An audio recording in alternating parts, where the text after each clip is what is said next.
I moved to San Francisco from New York when I was in my late 20s, and soon embarked on a new and lucrative career selling bonds to banks and trust departments. In 1986, I bought a house in Marin County with a splendid view of the bay.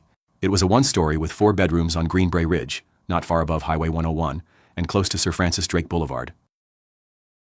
10 years later, one Saturday morning, I was chatting with my friend and neighbor Steve, who lived with his family and his mother-in-law just 3 houses away. I mentioned how the water that always trickled out alongside my driveway had developed an oily sheen and jokingly added, "I'll bet when Sir Francis Drake was here, they were burying a treasure, and they forgot to take out an oil lamp, and now it's starting to leak."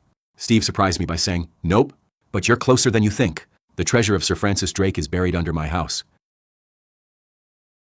Steve explained how in the mid-1970s, his mother-in-law was visited several times by a UC Berkeley professor who told her that in 1936, Drake's famous plate of brass had been discovered right where her house was built in the mid-1950s.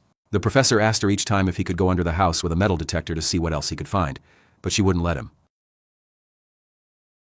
Hearing this story aroused my curiosity, so I talked to other neighbors to see what they could tell me about Drake and the alleged treasure. They made clear to me why Drake was such a big deal in Marin County, and why so many places are named for him. Over the course of the next year, I found myself thinking more and more about Drake and his treasure. In the spring of 2000, I launched my quest to determine where Drake landed, where he buried his treasure, and whether Drake's plate of brass was truly an artifact or just a prop used in a hoax.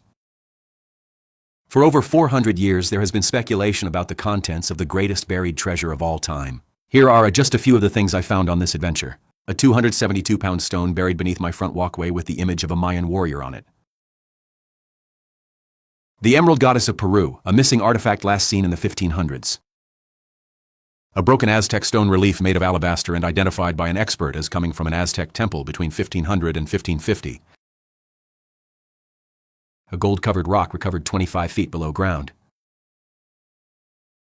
A giant emerald found just below the gold rock.